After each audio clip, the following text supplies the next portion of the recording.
গণভোটের রায় যদি বাস্তবায়ন হতো তাহলে আজকে আমরা আশা করতাম কর্নেল সাহেব বিপুল ভোটে বিজয়ী হতেন, কারণ সংসদ সদস্যদের কাছে উনি একজন গ্রহণযোগ্য যোগ্য প্রার্থী। 6 বার এমপি ছিলেন, উনি পিএইচডি হোল্ডার, উচ্চ ডিগ্রিধারী এবং দেশের জন্য অনেক অবদান তিনি রেখে গেছেন। রাজনীতি আসার পর থেকে দীর্ঘ সময় এক সময়ে বিএনপির স্ট্যান্ডিং কমিটির মেম্বার ছিলেন, আবার আলাদা দল করেছেন, এখন আবার আমাদের সাথে জোটবদ্ধভাবে উনি রাজনীতি করে যাচ্ছেন। আমরা আশা করছি জাতি এটাকে অবশ্যই ইতিবাচক দেখছে এবং আমাদের 11 দলের সিদ্ধান্তকে প্রশংসা করছে। কিন্তু সমস্যা হচ্ছে গণতন্ত্র চর্চার পিছনে সাংবিধানিক বাধ্যবাধকতা একটা ব্যারিয়ার তৈরি করছে।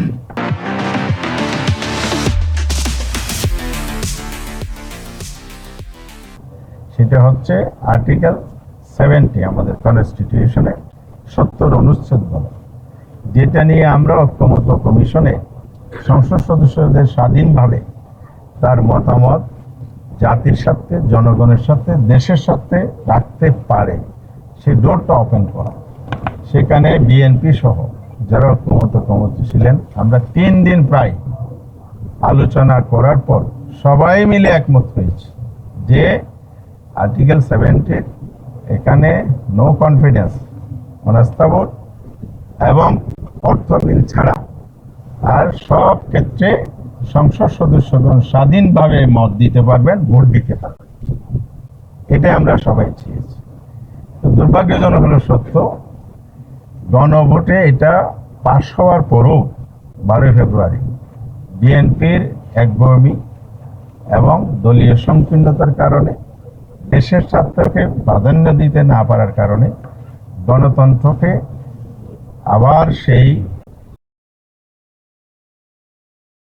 প্রাতিষ্ঠানিক রূপ দেওয়ার ক্ষেত্রে ওনাদের গড়িমসির কারণে এই সংস্কারটা করছেন না। বিশেষ করে গণভোটের যে রায় বাস্তবায়ন করছেন না।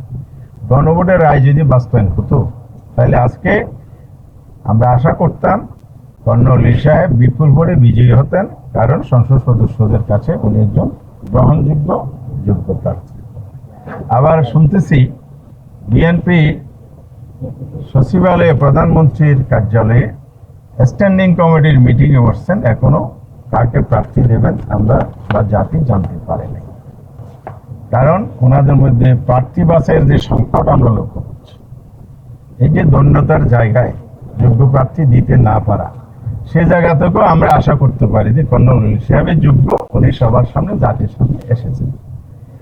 আর একটা বিষয় আমরা প্রতিবাদও করতে চাই, সচিবালয় হলো একটা নির্বাহী জায়গা, এখানে রাজনৈতিক দলের শীর্ষ বৈঠক হবে, শীর্ষ ফোরামের বৈঠক হবে, এটা অতীত রেকর্ড আমাদের জানা নেই। এই যে কাজটি ওনারা করছেন, তাহলে ওনারা গণতন্ত্রকে কিভাবে দেখেন? আমার দলের মতো হলে গণতন্ত্র, নাইলে আমি স্বৈরতন্ত্র।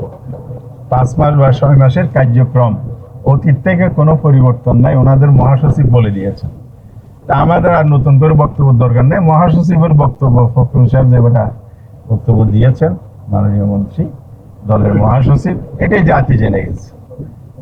বোঝা যাচ্ছে যে ওনারা আসলে পরিবর্তন চান না বলেই পরিবর্তন হচ্ছে না। পরিবর্তন যদি ওনারা চাইতেন তাহলে সংসদের প্রথম শপথের দিন ওনারা সাংবিধানিক পরিষদের, সংস্কার পরিষদের শপথ নিতেন, অধিবেশন ডাকতেন, এর মধ্যে এটা সংস্কারের মধ্যে গণভোটের একটা বাস্তবায়ন হতো। তা আমরা এখন আশাবাদী হতে চাই। পার্লামেন্টও আমাদের সংসদ সদস্যরা বারবার উঠিয়েছে, রাজপথেও আমরা ভূমিকা রাখছি, আন্দোলন কর্মসূচি অব্যাহত রয়েছে। আপনারা জানেন ওনারা যাতে সংসদে অতি দ্রুততম সময়ের মধ্যে এই কাজটা করেন, অর্থাৎ গণভোটের রায়টা কার্যকর করেন, সেই সময়টা এখনো আছে। তাইলে ওনারা ইতিহাসে স্মরণীয় হয়ে থাকবে।